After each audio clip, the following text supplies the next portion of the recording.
At this time, I think it's appropriate to turn it over to the head of the Educational Aid Fund, Brother Ronald Dulles.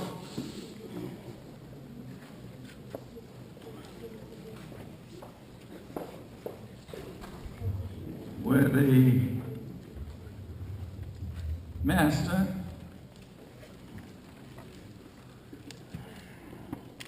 were the national officers, were they everybody?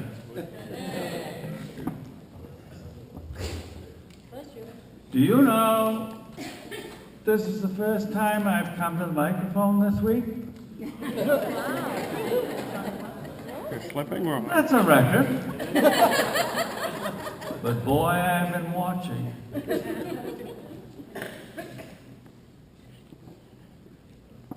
A little later, I'm going to have an honor. I'm going to the altar and be installed again. And it's 48 years ago that I went to the altar for the first time to be installed as a state range officer. How many of you have been a member of the Grange that long? Well, all right. 63 years ago, I came to my first session. How many of you were here? West Ryder was. West Ryder. 72 years ago, I joined Deering Junior Grange. Who was there? I didn't think so.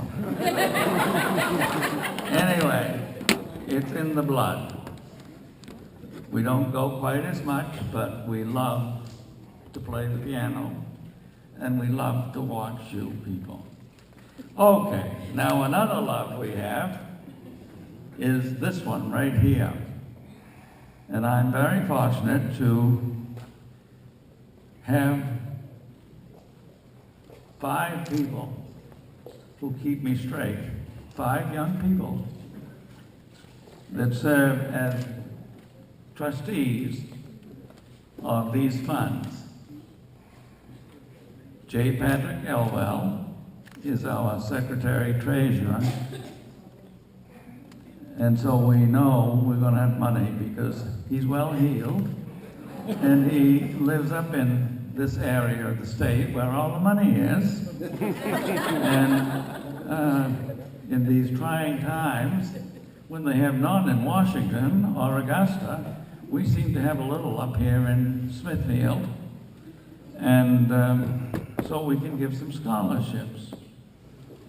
Our vice president is none other than Gerald Libby from Farmington, and we have another member, new, and you people are trying to steal her away from us, but we're not going to let her go. Lennis Ryder, who is a graduate of our school district in Waldoboro, I believe.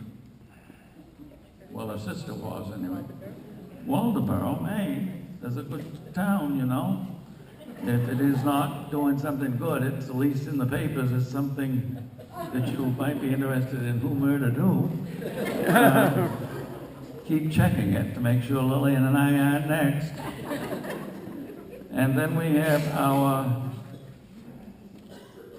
2 state officers to make sure we're behaving ourselves. Who did I forget? Oh, the historian from up there in Bethel, Stanley Howe, is our 5th appointed member. And then the state lecturer and the state master. So we have a good group of people, and we meet twice a year.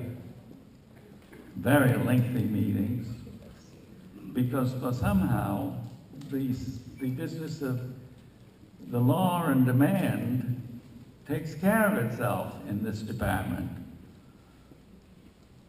So our times of argument and debate are very few. We have total assets sufficient in this day and economy to give us a grand total of interest in the two funds of $1,400. Whoa. Wow. And you people gave us, through your campaigns in the two funds, $2,700. Keep us in mind. Keep giving. Remember, we like to have more in the educational, listen to this. We like to have more in the educational aid fund than in the nurses fund, because the nurses fund serves a more restricted type of student. So if it's a druthers, maybe 3 to 1 in your giving, but give. These kids need money. They need money in addition to scholarship, really. They need money for books and extra things that we can give them that the colleges don't make in their grants. Okay, so we need your support. We also took in money, have been taking in money in memory of Kathleen Brewer, Yvette Herbert, and David Hawks. Okay, last year we gave 6 scholarships of $600 apiece.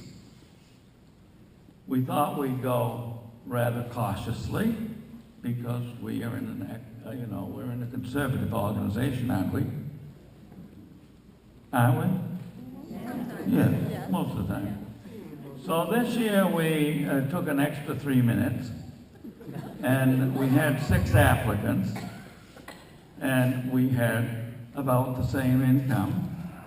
So upon debate, we decided we wouldn't sit on money, we would share what we had. Good. And next year, if we don't take in as much, and we have 3 times as many candidates, we will give less. So this year we are giving $900 scholarships instead of 6.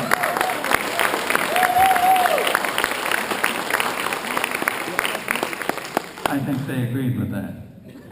Okay, all right. So onward and upward. So we are going to honor 6 students this year, none of whom are here. They're all busy studying, which is all right. They're studying up and down the East Coast. And they have sent representatives to collect for them 2 from the House Scholarship, which we had to stretch to get them there because they're not nurses, but they're in nursing-related activities. And the other 4 are from the educational aid. I will now turn this over to our Secretary Treasurer, who will, after the State Master cleans house,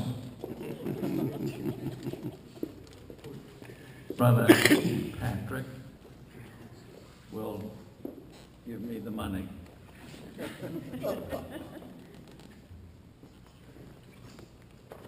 Patrick Elwell. Thank you, Mr. President. As was said, we have 6 applicants, 6 recipients. The first 2 come from the House Nurses Scholarship Fund, and the first one will be Samantha Hatch.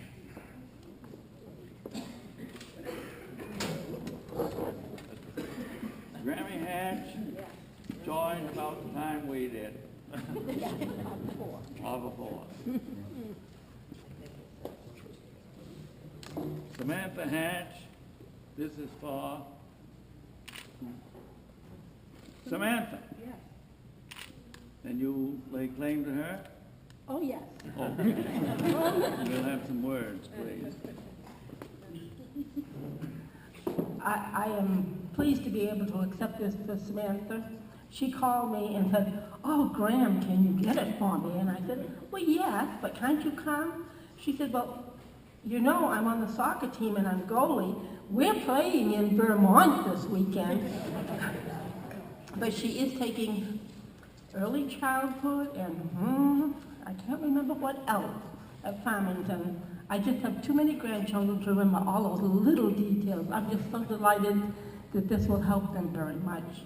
And she is working what she can.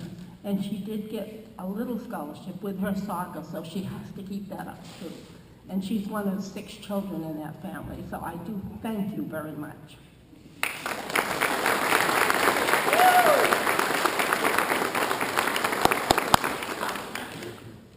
The second one goes to Jennifer Staples.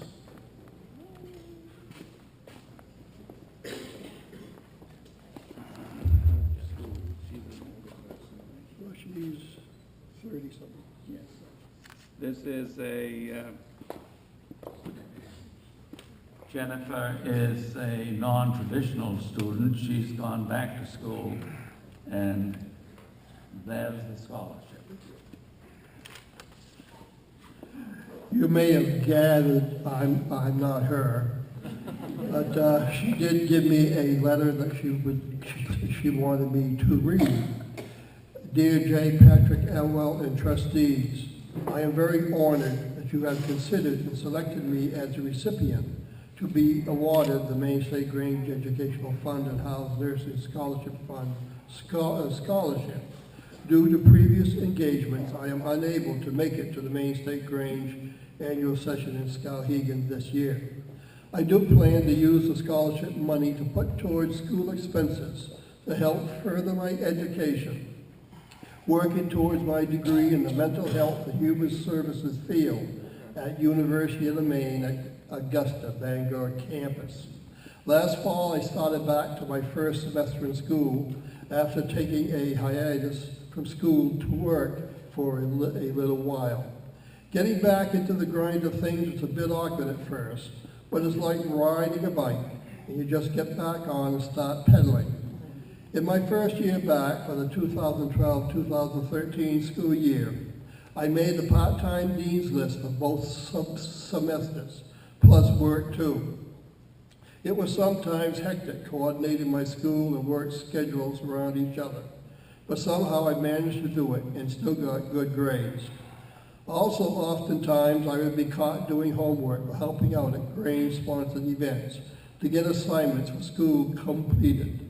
Currently, due to my school and work schedules, I have hardly any leisure time anymore. When I do have availability to do so, I choose to use my free time doing an activity that isn't related to school, like watching a favorite television show or doing some sort of craft, such as knitting or macrame. I gratefully thank you once more for choosing me as a recipient for this scholarship. Sincerely, Jennifer Staples.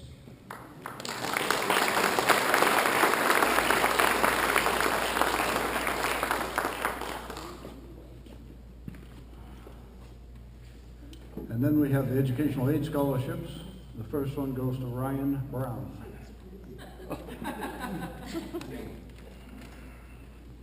This is the little boy we used to see once in a while. And, this is the 3rd year for Ryan. Thank you very much. Yep, keep going. This is Dot Brown.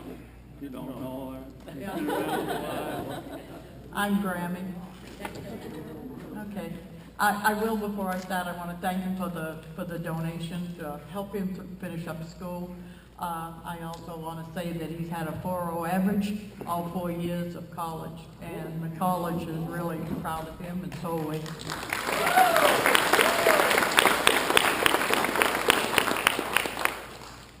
Now I have to read his long letter.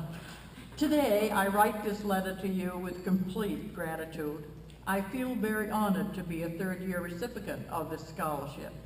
In writing to you last year, I expressed how the Grange played such a large role in my childhood. I want to let you know the core values and principles which are fundamental to the Maine State Grange still live on in me today. The memories which were made with family and friends during meetings, suppers, and the camp weekends and so on remain at the very core of my being and will not be forgotten. I thought I would fill you in on some of the things which I've been doing at Westminster Choir College. Since last fall, I have found myself performing across the country in the various locations, such as New Jersey, New York, Pennsylvania, South Carolina, Texas, Wisconsin, Ohio, Michigan, and Minnesota. I don't know when he ever gets any studying done. Anyway, many of these performances took place in several world-renowned concert halls and opera stages, including the Kimmel Center in Pennsylvania, Carnegie Hall, and Avery Fisher Hall of New York, and others. Still in disbelief as I write this, I made my solo debut with the Philadelphia Orchestra in March, singing the role of Pontifex from Bach's Matthew Passion, a 3-hour work. Singing the work for audiences of over 2,500 people for 3 consecutive nights is something that I will absolutely never forget. That performance was then aired on National Public Radio. This past summer, I spent a month in Charleston, South Carolina, singing an opera called, okay, where are you? Matsukasa, I can't speak Japanese, and a contemporary Japanese opera. He said he had a hard time learning that. A month later, we toured this opera to New York as part of the Lincoln Center Festival. As the only singer in the opera to New York as part of the Lincoln, well, wait a minute, I think I skipped a line. Well, anyway. A month later, we toured this opera in New York as part of the Lincoln Center Festival. As the only singer in the opera who had still not graduated from college, and one of the only 2 without a master's degree in music, I grew immensely from the experience. This summer also includes singing in the Yale Summer Concert Choir on a full scholarship from Yale. With the new year underway and graduation in sight, I look back with a sense of deep gratitude for all those who have made it possible for me to have these types of experiences. These experiences will help to make me the best music teacher that I can be. Next year, I look forward to finding a high school teaching position where I can share my knowledge, experiences, and love of music with my students. Thank you so much, Ryan Brown.